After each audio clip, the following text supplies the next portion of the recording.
Tuhan pertahankan kepimpinan ulama, keyakinan akan kekal terpasak. Assalamualaikum warahmatullahi wabarakatuh.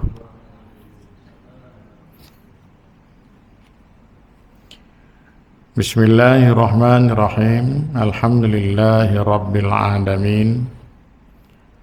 Wa bihi nasta'in ala umuri dunya waddin. Wassalatu wassalamu ala ashrafil anbiya'i wal mursalin wa ala alihi wa sahbihi ajma'in. Subhanaka la ilma lana illa ma 'allamtana innaka antal alimul hakim.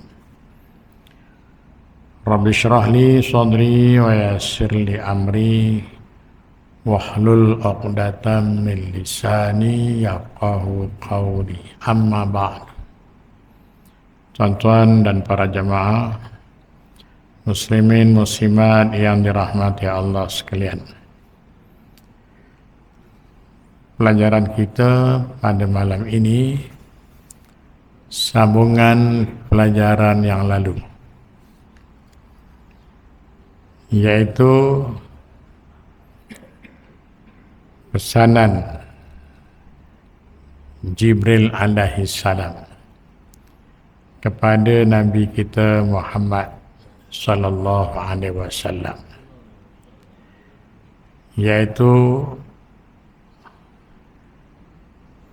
Nabi pernah bertanya kepada Jibril alaihi salam, "Wahai Jibril,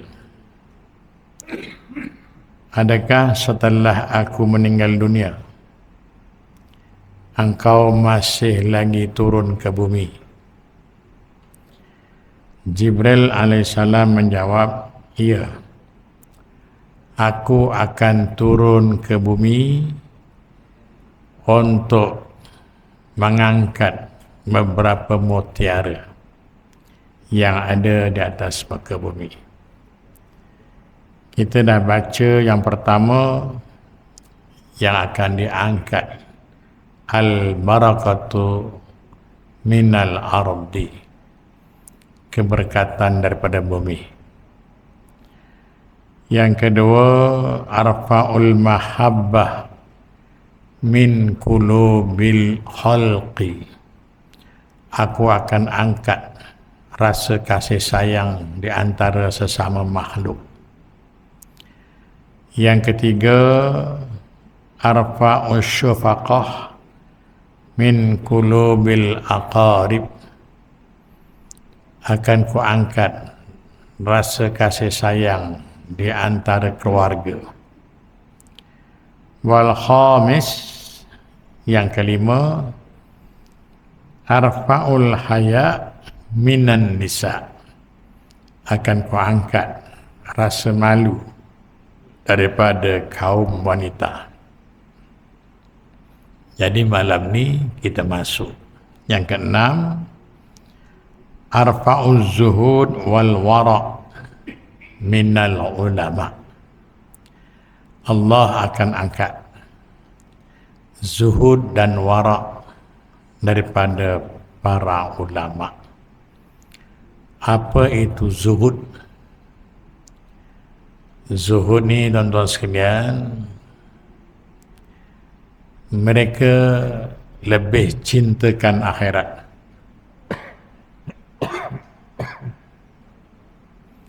daripada dunia. Cinta akhirat lebih daripada mencintai dunia. Sebab itu Allah berfirman, walal akhiratu khairul laka minal ula, akhirat itu lebih baik daripada al-ula. Al-ula itu maksudnya dunia. Jadi tuan-tuan sekalian, kita dah kena belajar tinggalkan dunia, bukan belajar meninggal dunia. Belajar meninggalkan dunia tak sama belajar meninggal dunia. Meninggal dunia tak payah belajar, sampai masanya meninggallah kita. Belajar meninggalkan dunia, lebihkan untuk akhirat. Itu maksud dia. Sebab itu dalam ayat yang lain Allah menyebut mati lebih daripada hidup. Mati disebut dulu, hidup disebut kemudian. Sedangkan kita kat dunia hidup dulu, barulah mati.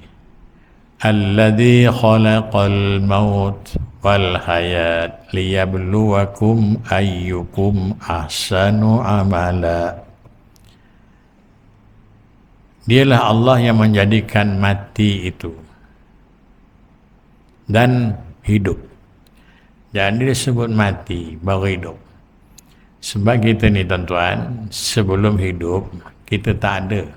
Kita di alam yang tak nampak, di alam roh. Kemudian zahir ke dunia, hiduplah kita sebagai manusia.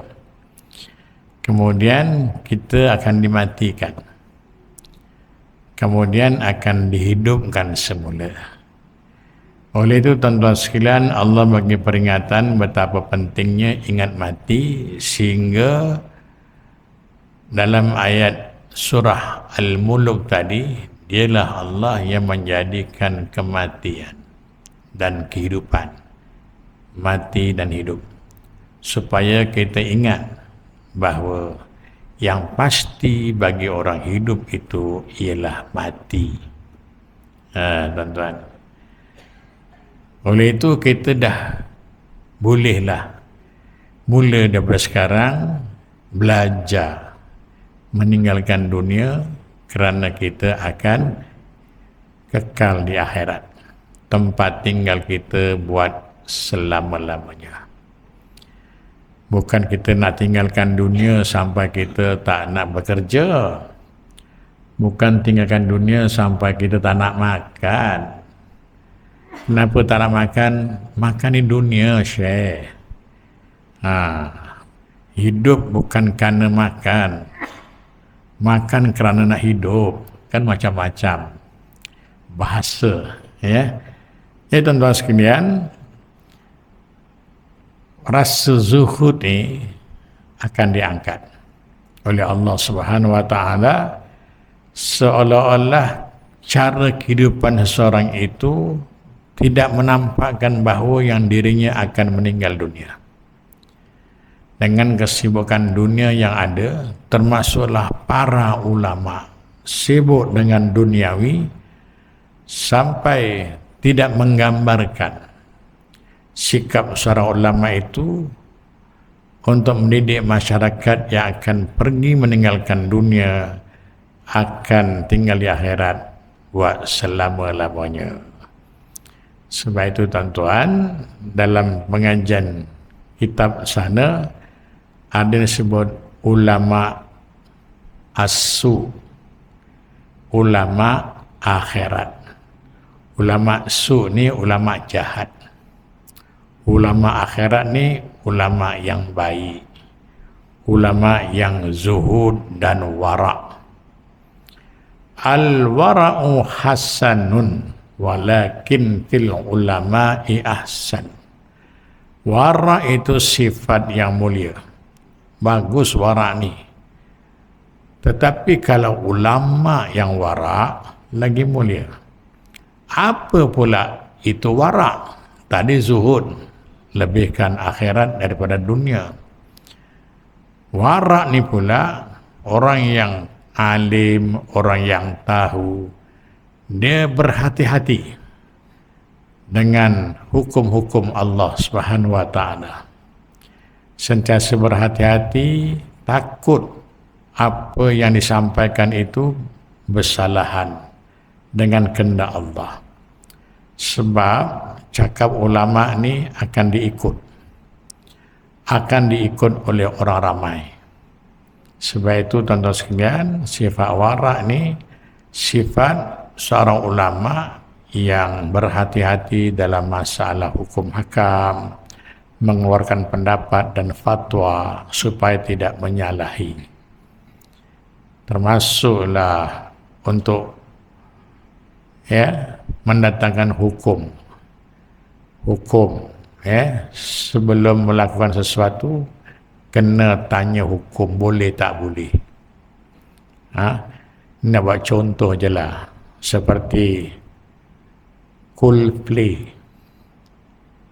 konsert yang heboh dikatakan sana sini dekat ibu negara, hujan-hujan, adakan konsert daripada luar negara, timbul isu macam-macam sehinggalah isu seorang perempuan sembahyang di hak layak raman di tengah padang pun jadi isu,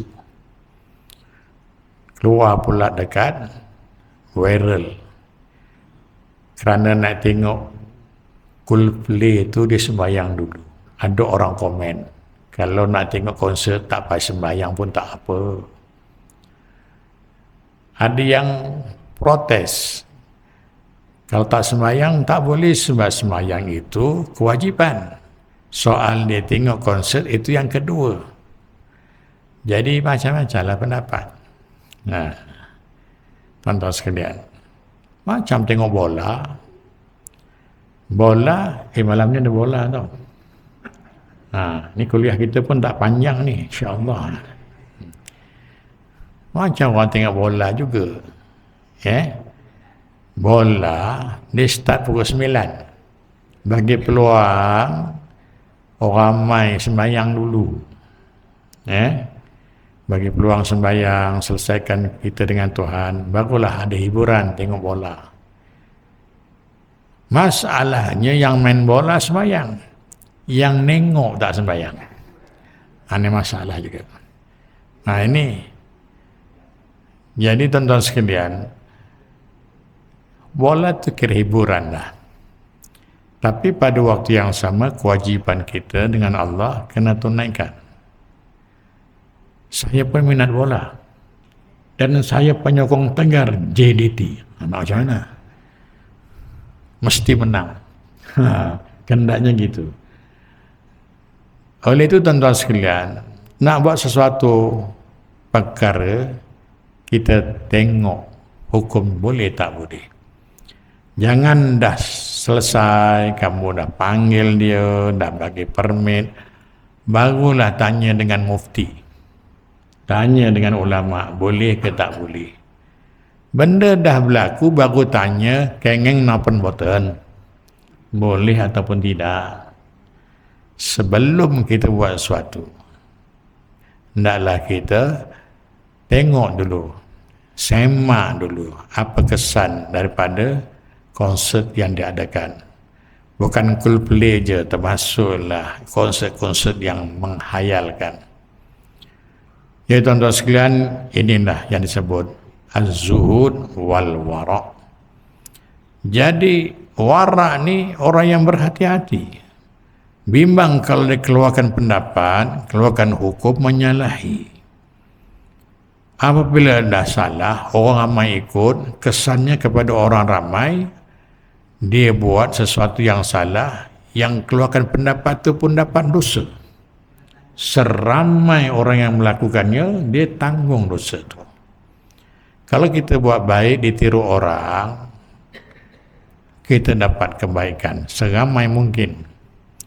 Kalau kita buat jahat, ditiru orang, kita akan dapat dosa seramai mungkin. Sebab itu, antara yang disebut dosa-dosa yang tak diampun oleh Allah ialah dosa Qabil membunuh Habil. Yang pernah saya baca lah, dosa Habil membunuh Qabil kerana nakkan isteri yang cantik, sanggup dibunuh adiknya sendiri kerana nakkan kakak dia yang sekembar dengannya, iaitu yang cantik. Qabil ni disifatkan menjadi asbab berlakunya jenayah pembunuhan. selagi ada berlaku pembunuhan di mana-mana sampailah hari kiamat. Mengikut keterangan ulama, Qabil dapat dosa dia. Qabil tanggung sebab dialah punca jenayah pembunuhan. Sehinggalah dia berusaha macam mana nak bunuh adiknya sendiri. Iblis pun datang dan membawa contoh macam mana cara nak bunuh orang. Dengan dihantar 2 ekor burung gagak. Al-ghurab. Ghurab tu gagak. Ya tuan-tuan. Jadi ghurab ni 2 ekor. Yang seekor ni dia bawa batu. Dihempaskan pada kepala yang seekor lagi. Maka matilah gagak yang kena hempas dengan batu tadi. Jadi, begitu cara nak bunuh orang. Jadi dia meniru macam mana nak membunuh adiknya, dia tengok gagak bunuh kawan dia sendiri. Lepas dibunuh, dia pun tak tahu macam mana aku nak selesaikan adik yang telah aku bunuh. Mengikut riwayat, dibawa adiknya ke hulu ke hilir, timur dan barat, ya, ngalor ngidul. Mengikut riwayat selama setahun didokong saudara dia. Sehingga lamanya mendokong saudaranya sendiri, ya, tubuh Qabil yang handsome, yang lawa, yang tampan berubah menjadi hitam seperti bulu burung gagak. Kualat. Orang Jawa kata ketulahan. Ya. Macam mana nak selesaikan masalah saudara dia ni? Habil yang telah dibunuh oleh Qabil. Burung gagak tu datang lagi. Dia pun koriklah pasir, kemudian dibawalah kawan dia, dimasukkan dalam pasir dan ditanam. Macam tu rupanya. Itulah riwayat asal-usul manusia. Asal-usul kebaikan dan asal-usul kejahatan. Sebab itu membunuh termasuk jenayah syar'iyah. Termasuklah murtad. Termasuklah hukum fasik, hukum qisas. Ini semua kerana datangnya hukum Allah, disebut maqasid syar'iyah, tujuan-tujuan syarak. Kerana nak pertama sekali nak menjaga agama. Itu panggil maqasid syar'iyah. Maqasid itu maksudnya tujuan-tujuan syarak. Kenapa Allah datangkan hukum itu dan ini? Boleh tak boleh, halal dan haram dan sebagainya. Sebab nak jaga agama yang pertama. Wajib kita menjaga agama. Sehingga Allah sebut dalam Quran, ya ayyuhalladzina amanu taqullaha haqqa tuqatih wa la tamutunna illa wa antum muslimun. Wahai orang beriman, takutlah kamu kepada Allah dengan sebenar-benar takut. Dan janganlah kamu sekali-kali mati melainkan dalam keadaan Islam.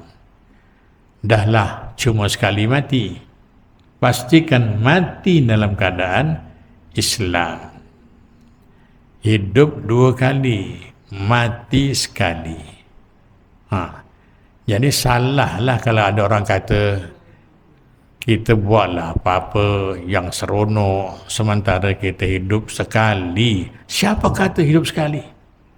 Hidup kali kedua itulah yang paling lama dan kekal abadi.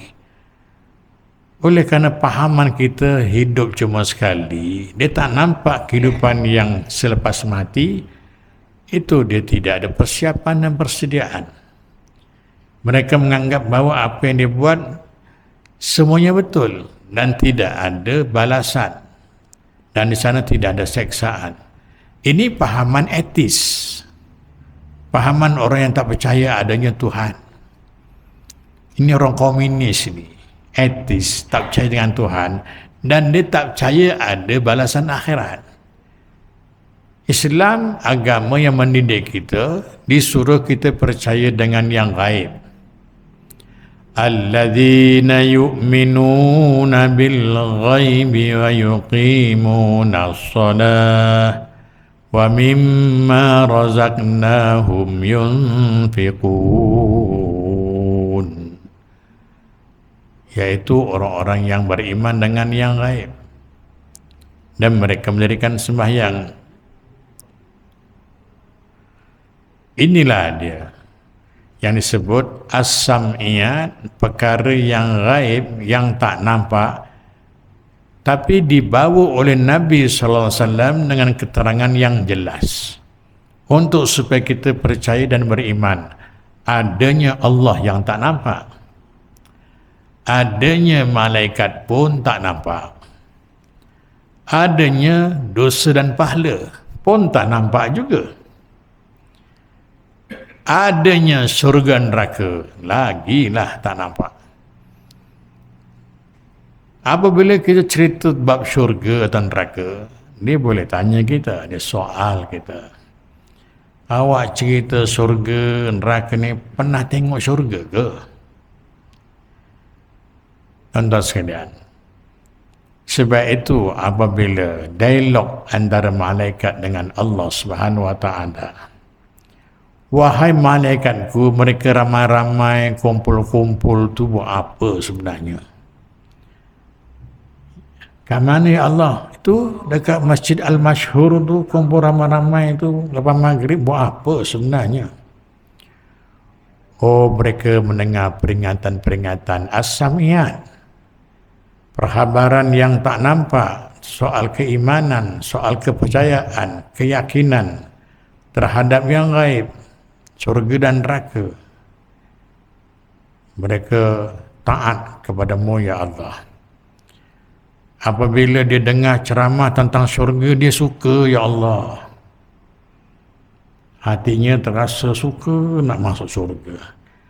Apabila dia mendengar tentang neraka, mereka gerun ya Allah dan minta dijauhkan daripada api neraka. Hai malaikatku, dia pernah tengok syurga neraka ke? Sampai begitu sikap dia takut kepada aku, takut dengan masuk neraka. Dia tak pernah ya Allah, dia tak pernah tengok pun, cuma dia dengar dan dia percaya. Agaknya kalau dia pernah tengok tu macam mana? Agaknya sekiranya kalau dia pernah tengok syurga, ya Allah, orang Parik Mansur ni ya Allah, kalau dia pernah tengok syurga, mereka berlumba-lumba semua beramal untuk masuk syurga dan Masjid Al-Masyhur tak muat ya Allah. Macam, boleh tak saya gunakan hujah macam ni? Sebab kita tak faham, tak tahu rahsia dia. Sebab itu mereka masih belum nampak lagi, masih belum nak singgah lagi ke masjid. Walaupun menara masjid dah nampak daripada jauh, itu tanda untuk pengenalan atau syiar. Oh, di sini ada masjid kat tepi jalan. Tandanya tu ada syiar, ada menara, lampu lagi tuan-tuan, warna-warni lagi pun tak nampak. Ya tuan-tuan sekalian, siapa yang disalahkan tu? Siapa yang besok nak berhujah? Melainkan kita lah jawab depan Tuhan. Kalau dia pernah masuk nengok neraka macam mana wahai malaikatku? Kalau dia pernah tengok neraka, ya Allah, mereka akan minta padamu perlindungan sejauh-jauhnya daripada api neraka. Tuan-tuan sekalian, neraka, api neraka dapat didengar suaranya jarak sejauh 400 tahun. Suara api neraka tu dapat dengar perjalanan 400 tahun. Maknanya daripada jarak jauh pun dah dengar suara api neraka tu. Sebab itu Nabi sallallahu alaihi wasallam sekembalinya daripada Isra dan Mi'raj, Nabi menceritakan kepada para sahabat, at-talla'tul jannah fara'aitu aktsara ahliha al-fuqara. Aku dibawa melihat syurga pada malam Isra dan Mi'raj. Aku melihat dalam syurga yang paling ramai orang-orang fakir, orang miskin. Sebab orang fakir ni dia sabar dengan kemiskinannya, dengan kefakiran dia. Ya. Tapi mutiara sabar bagi orang fakir juga satu masa akan diangkat oleh Allah. Maka jadilah orang fakir yang tidak sabar dengan ujian Allah. Tapi yang Nabi lihat dalam syurga yang paling ramai orang fakir. Maknanya yang fakir ni pun ada juga dalam neraka. Tapi yang ramai tak syurga. Sebagaimana sabda Nabi sallallahu alaihi wasallam, kadal faqru an yakuna kufran. Hampir-hampir orang yang fakir itu menjadi kafir. Kenapa orang fakir kok jadi kafir? Dia fakir tapi tak bersabar. Dia tak sabar dengan kefakirannya. Dia akan menyalahkan siapa saja disebabkan kefakirannya. Sampai satu peringkat dia mengadu kepada Tuhan, ya Allah, sekian lama aku sembahyang, sekian lama aku doa, aku macam ni aja ya Allah. Sedangkan jiran saya tak sembahyang, ke masjid pun tak pernah, tapi kaya ya Allah. Wahai Tuhan, Engkau tak adil ke dengan aku? Dia akan menyalahkan takdir Allah Subhanahu wa taala.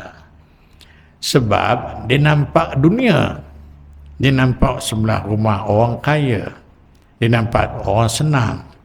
Sebab dia melihat hanya keseronokan dunia yang sementara. Akhirat jualah yang kekal buat selama-lamanya. Dari itu hendaklah kita berbakti pada Allah untuk menyelamatkan diri kita daripada api neraka. Tiap-tiap minggu khutbah Jumaat, khatib tu bagi peringatan. Tapi kita macam tak perasan. Ya. Yelah pasang aircon sejuk-sejuk ni memang ngantuk kat masjid. Sampai tak dengar pesanan. Kita nak bagi selesa jemaah supaya seronok. Dalam masjid ada aircon. Dia kasih aircon semakin tidur. Setengah-setengah tempat. Tapi bukan al-masyhur. Ya, ini nak cerita secara umumnya. Ada pepatah mengatakan, kalau nak tengok orang sehat ni Ustaz, pergilah ke kelab-kelab, konsert-konsert. Yang datang semuanya orang sehat. Termasuk kelab dangdut, orang tua-tua semua jadi sehat. Dia ada hiburan untuk orang tua-tua, dangdut. Dangdut ni bukan untuk orang muda, orang tua-tua. Tapi dah masuk kelab tu, dia rasa sehat. Dah tak ada sakit dah. Kalau nak tengok orang sakit, pergi hospital. Yang patah tangan, patah kaki dan sebagainya. Yang sakit, operation. Nak tengok orang sakit, pergi hospital. Kalau nak tengok orang nakal, orang jahat, pergi penjara. Macam-macam jenayah yang dibuat. Nak tengok orang ngantuk kat masjid. Ini bukan saya kata. Ini falsafah. Begitulah tuan-tuan sekalian. Hampir-hampir orang fakir itu menjadi kafir sebab dia tak sabar dengan ujian Allah. At-talla'tul nara fara'aitu aktsara an-nisa. Fara'aitun nar at-talla'tun nara fara'aitu aktsara ahliha an-nisa. Lepas tu aku dibawa melihat neraka. Yang paling ramai dalam neraka itu wanita pula dah. Betul lah ya tuan-tuan. Sebab itu sahabat bertanya, kenapa orang perempuan ramai masuk neraka ya Rasulullah? Wa dzalika bisababi qillati ta'atihinna lillahi war rasul. Sebabnya kerana terlalu sedikit sangat taat kepada Allah dan Rasul. Apa yang Allah suruh buat, dia tak buat. Apa yang Allah Ta'ala suruh tinggalkan, larang, dia tak nak tinggalkan. Ya, sedikit sangat taat kepada Allah. Oleh itu tuan-tuan sekalian, tanya sendirilah apa perkara yang dilarang, tapi dia buat. Apa yang disuruh ditinggalkan. Sebab itu kaum wanita ni nak masuk surga mudah. Tadi pagi saya ada baca satu hadis. Tadi pagi ada kursus asas ibadah haji. Allah Subhanahu wa taala akan mudahkan kaum wanita masuk ke syurga dengan 4 perkara je. Yang pertama, sembahyang 5 waktu. Yang kedua, puasa bulan Ramadan. Yang ketiga, memelihara akan kehormatan. Yang keempat, taat kepada suami. Masuklah mereka ke dalam syurga daripada mana-mana pintu yang dia nak. 4 aja. Jadi senang orang perempuan masuk syurga. Tapi tak berapa susah nak masuk neraka. Faham ke ni? Walaupun dia senang masuk syurga, tapi tak berapa susah nak masuk neraka. Sebaliknya kalau dia tinggalkan sembahyang.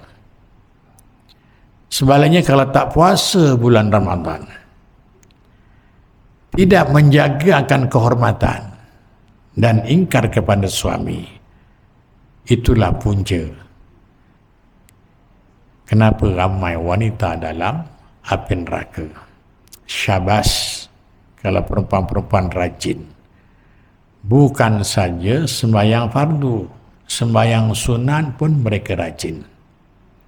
Rata-rata sekarang ni orang perempuan, alhamdulillah, ya, sudah mula menunjukkan sikap suka beramal. Malah rajin ke masjid belajar Quran dan mengaji. Sampai setengah-setengah tempat masjid atau surai dikuasai oleh kaum wanita sebab mereka ada kelas-kelas Quran di masjid. Laki-laki pula tak ke masjid. Saya pernah singgah dalam satu masjid waktu asar. Di keliling masjid itu semua rumah orang Islam. Dah masuk waktu dah. Sampai masjid tu saya masuk nak solat asar. Ada 8 pasang kasut. Semua kasut wanita. Dalam hati saya, jangan-jangan yang sembahyang asar berjamaah ni kaum wanita. Saya sangka gitu je lah. Saya dengan family saya singgah. Rupanya betul tuan-tuan. Masuk ke masjid, sekumpulan wanita sedang sembahyang berjamaah. Di sudut sebelah kiri, imamnya pun perempuan. Sangkaan saya tepat.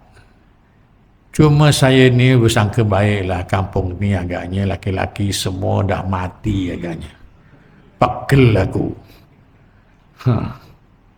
Jadi betul wanita. Tuan-tuan. Imamnya wanita, makmum wanita. Jadi saya laki-laki seorang. Takkan saya nak jadi makmum. Nanti jadi Aminah Wadud. Inilah yang berlaku di akhir zaman. Ya'muruna masajidahum wa hiya kharabun an zikrillah, kata Nabi. Mereka berlumba-lumba bangunkan masjid cantik-cantik, megah-megah, lawa-lawa, tapi dalamnya kosong. Ini akhir zaman akan berlaku. Ya, Islam tinggal nama, Quran tinggal tulisan.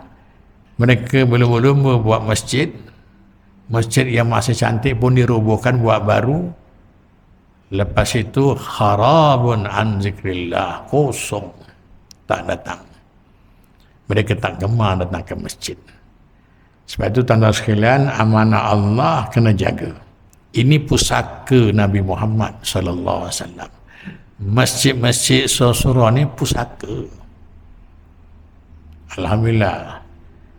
Apa yang berlaku dekat Palestin, masjid kena bom, nak sembahyang pun dekat runtuhan bangunan. Gereja pun kena bom. Bukan saja manusianya, penduduknya kena bunuh, kena bom. Masjid termasuklah gereja. Nak sembahyang pun tak ada tempat, melainkan di runtuhan bangunan. Ini yang sedang berlaku dekat Gaza khususnya. Alhamdulillah, masjid kita indah. Betapa indahnya, dekat depan sana dia pasang lampu sebanyak-banyaknya. Terang benderang. Supaya mudah nak masuk ke masjid, nak keluar masjid, nak berwudu. Itu semua kemudahan. Agaknya kalau di Gaza ada masjid seindah ini, Masya Allah. Masjid yang Indonesia buat pun kena bom. Hospital yang Indonesia buat pun kena bom. Bayangkan tuan-tuan sekalian. Inilah yang disebut dalam hadis tadi. Yang kedua, bisababi qillati ta'atihinna lillah war rasul wali azwajihinna. Bukan saja sedikit taatnya, kurang taatnya pada Allah dan Rasul, dan kurang taat kepada suami. Itu kurang taat dengan suami. Dan banyak tabarrujnya. Apa tabarruj? Tabarruj berlebihan pada solekan. Kalau dengan suami ala kadar je. Tapi nak pergi pasar Jumaat kat Sempang Renggam, setengah jam solek. Cermin kata okey, baru dia keluar. Macam itulah. Dengan pakaian dia, dengan solek dia, dengan wangi-wangian dia. Sampai isteri tengok, ini bini aku betul ke? Pangkeling. Tapi dengan aku kok tak pernah solek macam ni. Antara kewajipan isteri kepada suami adalah mempamerkan tubuh yang digemari dan disukai oleh suami. Sehinggalah tambah rasa sayang dan cinta kepada isteri. Khairun nisa idza nazarta ilaiha saratka, kata Nabi. Sebaik-baik wanita itu ialah apabila kamu pandang dia menggembirakan hati. Tuan-tuan balik ke rumah tengok isteri gembira ke tidak?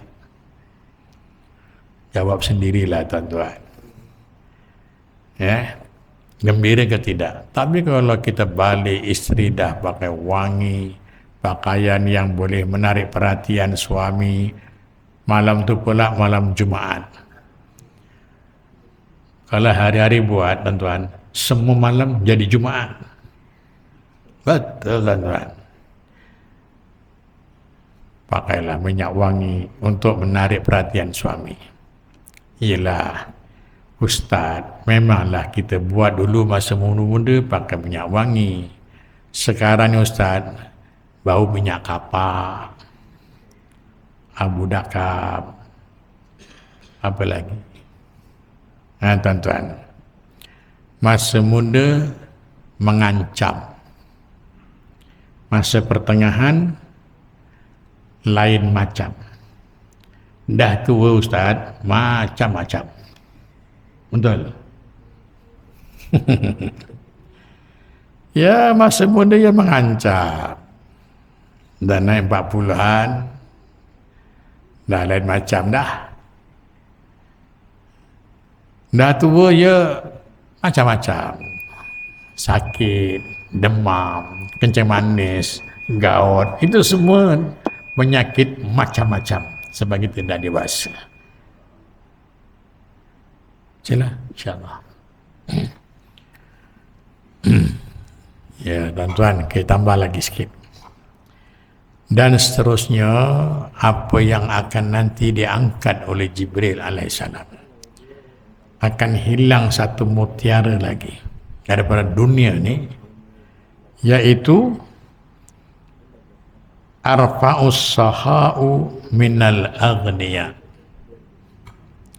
Yang tadi Allah Ta'ala angkat rasa sabar daripada orang fakir. Seterusnya yang akan hilang satu masa nanti akan diangkat mutiara-mutiara dunia ni, ialah Allah akan angkat sifat pemurah daripada orang-orang kaya. Orang kaya dah tidak dermawan lagi. Orang kaya dah tak bersedekah lagi. Bahkan orang kaya dah tak keluar zakat. Orang kaya semakin cinta dengan harta. Ini tuan-tuan sekalian. Sebenarnya kaya itu siapa? Sebenarnya kaya itu apa? Laisal ghina bi kasratil mal walakinnal ghina ghinan nafs, kata Nabi. Bukanlah yang dikatakan kaya itu orang yang banyak hartanya. Yang dikatakan kaya itu ialah orang yang paling banyak budinya.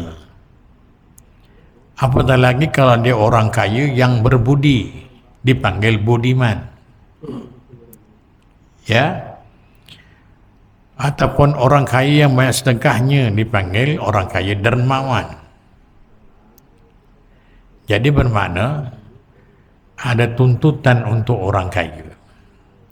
Yang pertama, wajib keluar zakat sebab dia kaya.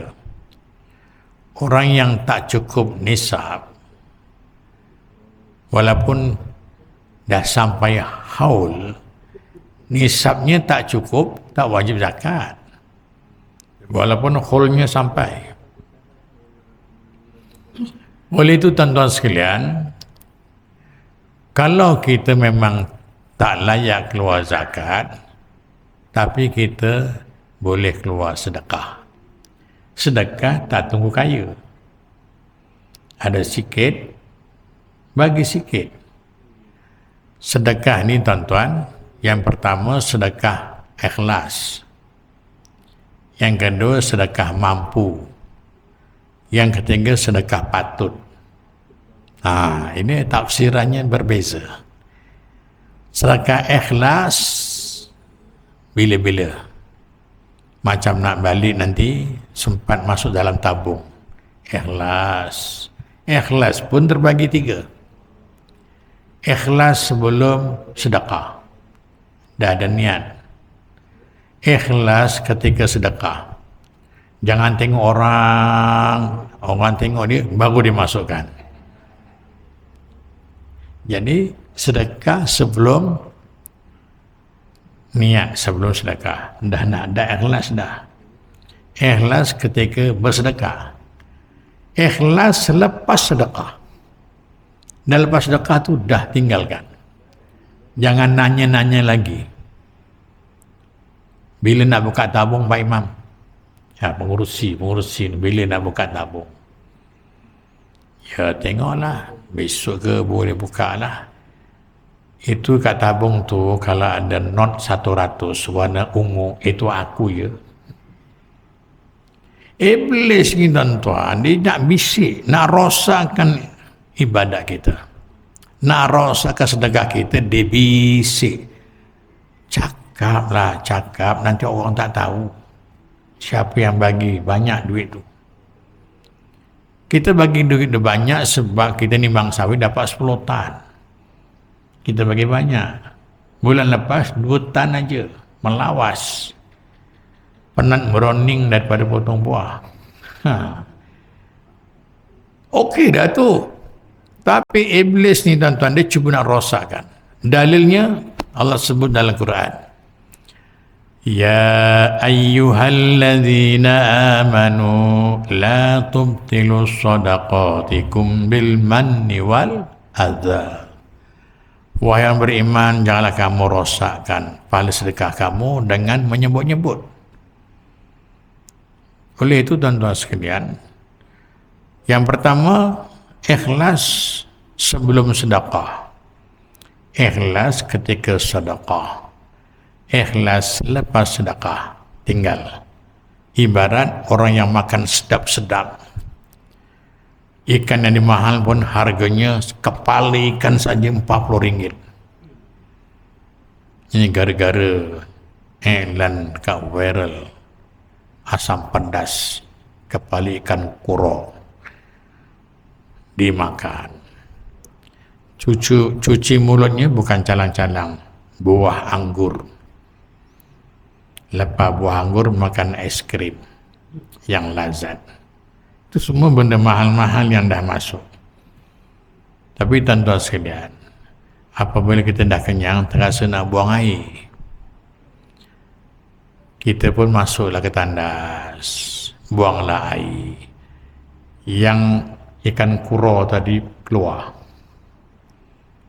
anggur tadi pun keluar, es krim tadi pun keluar. Tuan-tuan ada ingat lagi ke? Lepas istinja kita keluar daripada tandas, ada ingat lagi ke termenung sayangnya yang mahal-mahal semua ditinggal ke situ. Sebaliknya kita tinggal terus balik, dah tak apa pun, tak ada bicara, sebab ibarat dah dibuang, dah ditinggal di sana. Tak adalah cerita dengan orang, you know, aku makan sedap-sedap tapi aku dah buang semua. Ada cerita tuan-tuan. Kenapa pasal pahala, pasal sedekah kita nak cerita orang? Itu ibarat, saya buat contoh ni, tuan-tuan janganlah salah faham.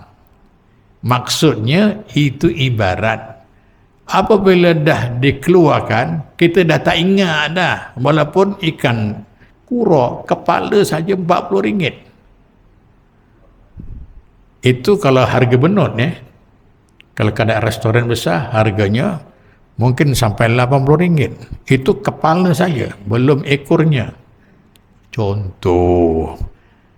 Itulah maksud sedekah. Kita dah sedekah, dah jangan difikirkan. Itulah kita punya yang sebenarnya. Tak ada ingat-ingat lagi. Tak nak cerita dengan siapa pun. Itu maksudnya. Ibaratnya macam kita dah makan sedap-sedap, kita buang. Tak ada orang fikir, rugi betul dah. Harga macam tu mahal, cuma dibuang saja begitu.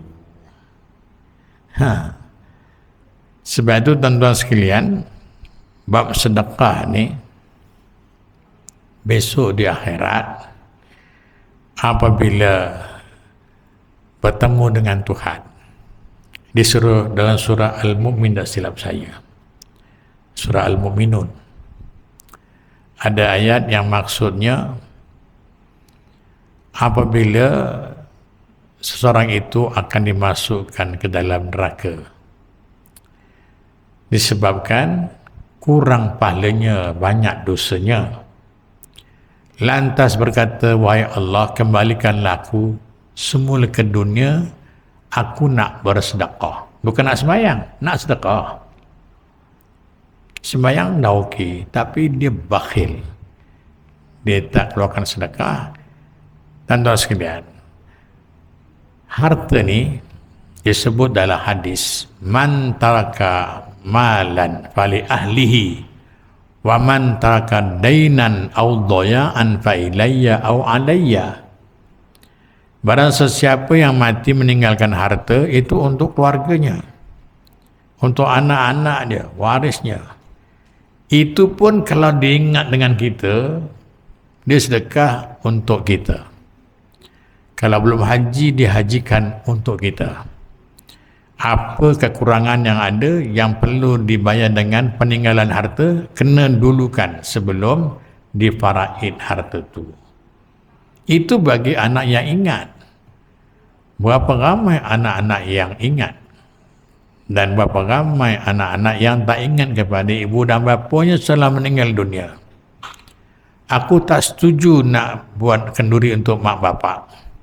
Aku tak setuju nak hajikan dia. Aku tak setuju nak umrahkan dia. Kenapa masa bapa hidup tak nak pergi? Masya Allah. Kenapa masa hidup dulu tak buat? Kenapa masa hidup dulu tak sedekah? Apabila bapa dah mati, ini tinggal kita punya. Inilah kita punya, bahagian kita. Bapa punya pasal, peninggalan harta kita lah. Engkau dapat sekian, wahai Abdul Wahab. Engkau dapat sekian, wahai Abdul Wahab. Abdul Wahab juga yang tak dapat bahagian. Rumah pusaka yang usang. Sebab apa? Dia bagi kau nafsu. Aku anak yang tua, mesti dapat semua. Itu pengajaran untuk kita. Ini yang sedang berlaku. Orang tua bapa dia tu wakafkan tanah untuk binaan surau. Kebetulan surau tu diwakafkan tak ada hitam putih. Sebab dia dengan lisan. Wakaf dengan lisan pun sah sebenarnya. Orang dulu-dulu dia wakaf.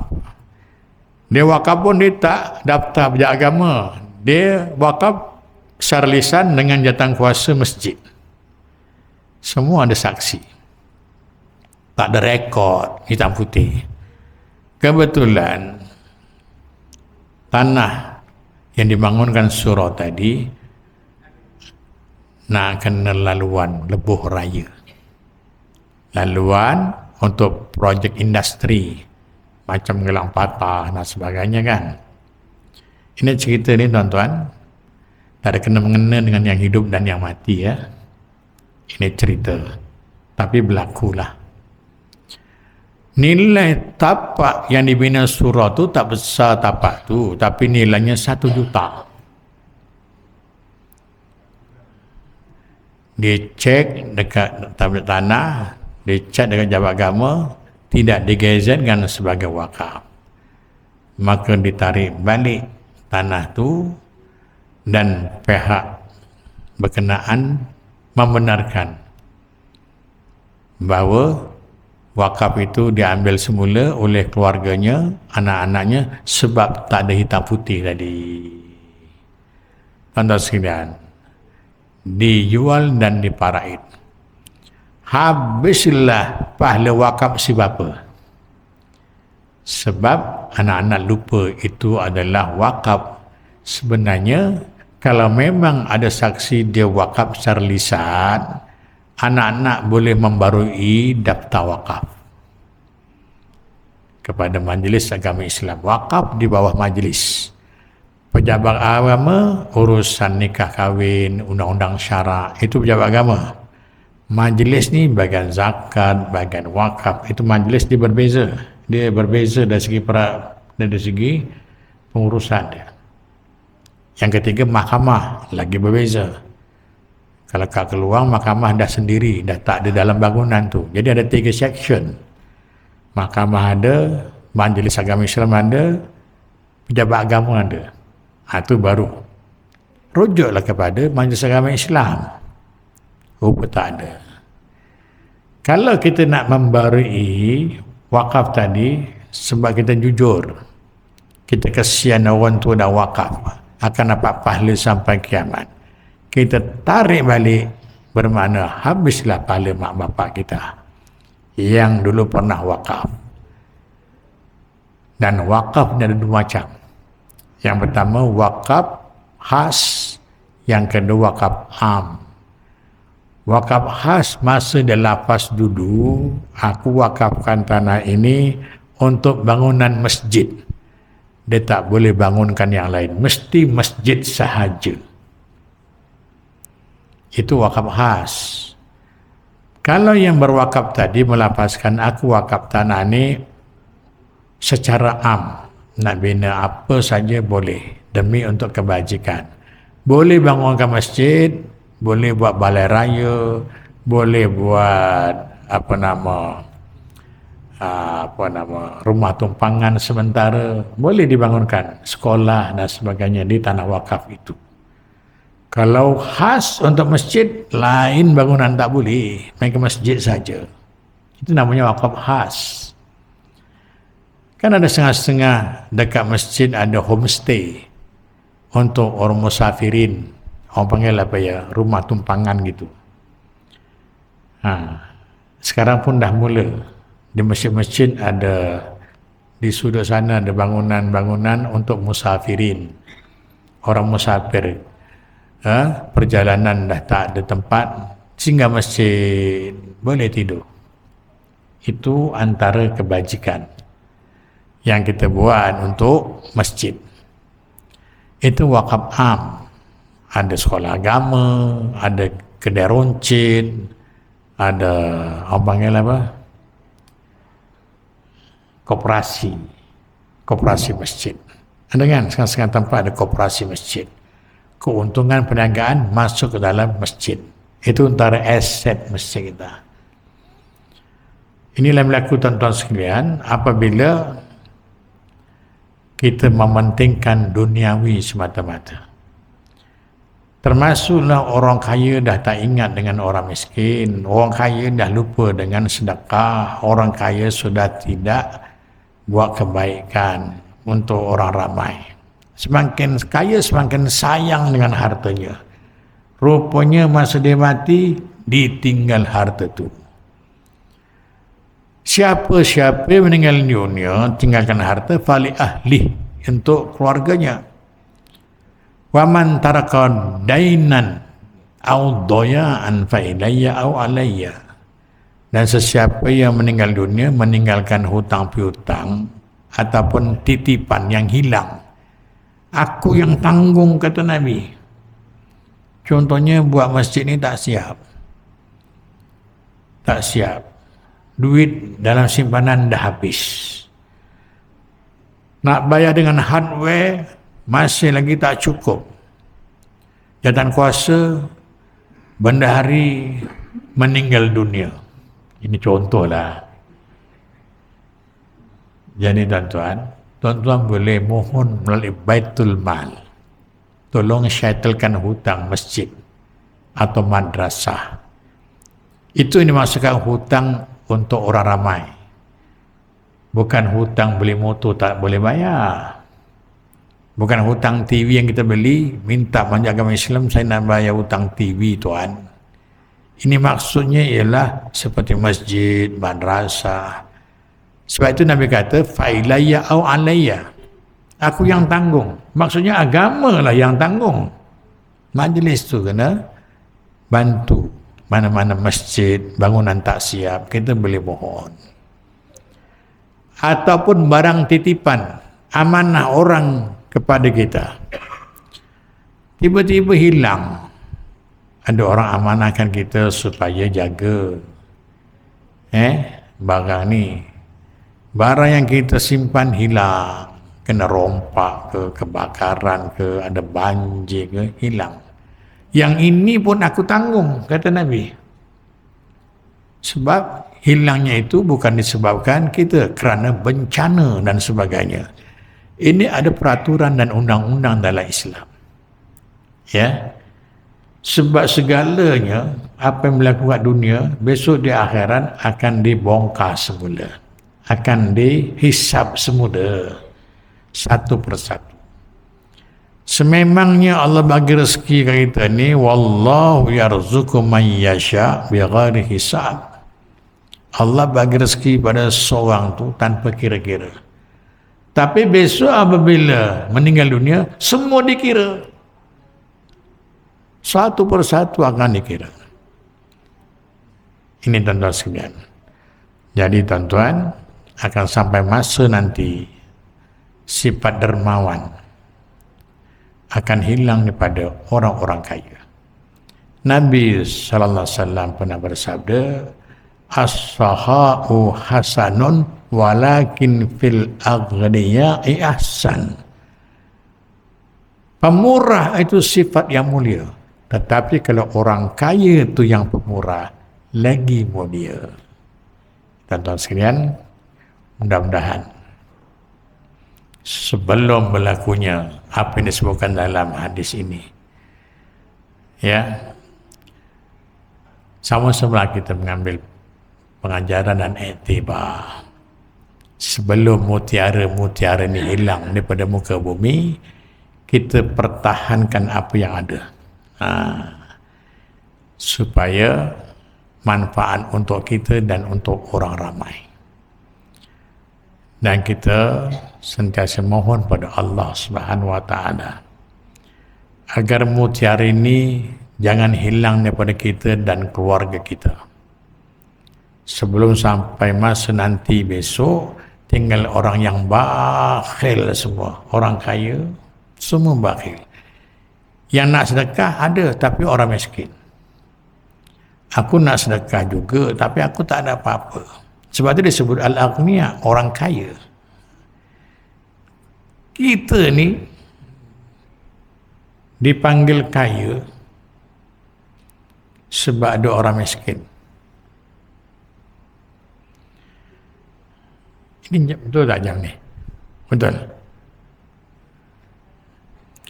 Kita dipanggil orang pandai sebab ada orang bodoh. Betul tak tuan-tuan? Kita dipanggil hebat sebab ada orang yang tak hebat. Kita dipanggil kuat sebab ada orang yang lemah.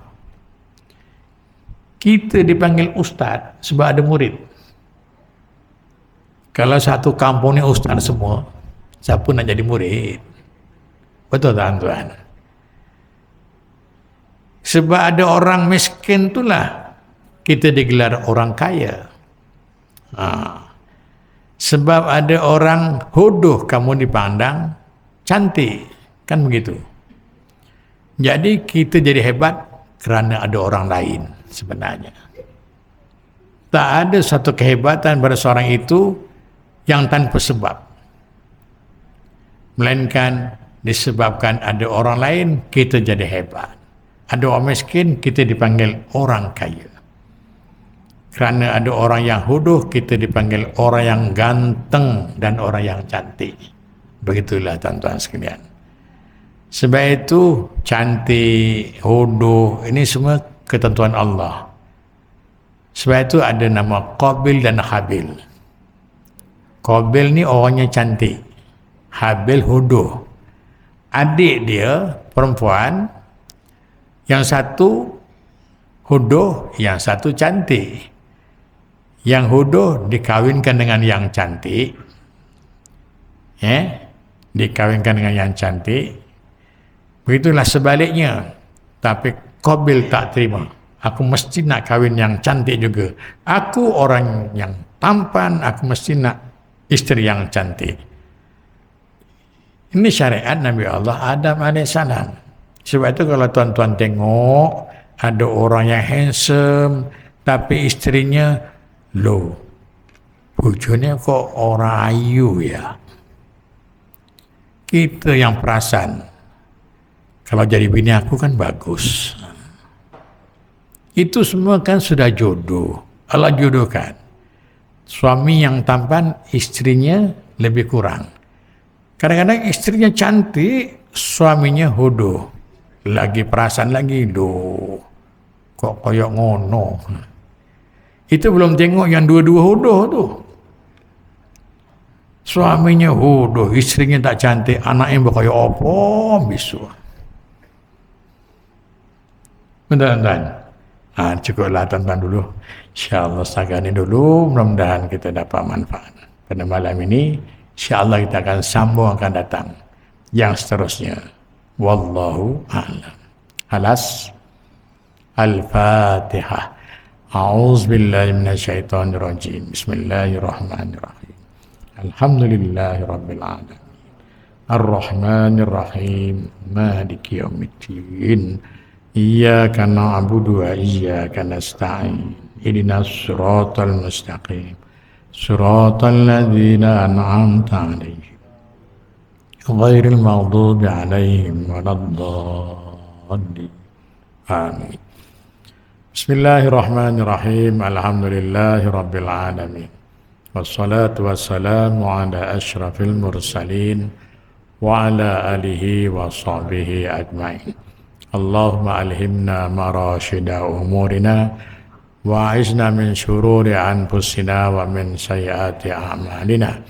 Allahumma inna nas'aluka ilman nafi'a wa qalban khashi'an wa dinan qayyima wa rizqan wasi'an wa amalan salihan. Rabbana iftah bainana wa baina qaumina bil haqq wa anta khairul fatihin. Wa sallallahu ala sayyidina Muhammad wa ala alihi wa sahbihi wa sallam. Walhamdulillahi rabbil alamin. Taqabbalallahu minkum.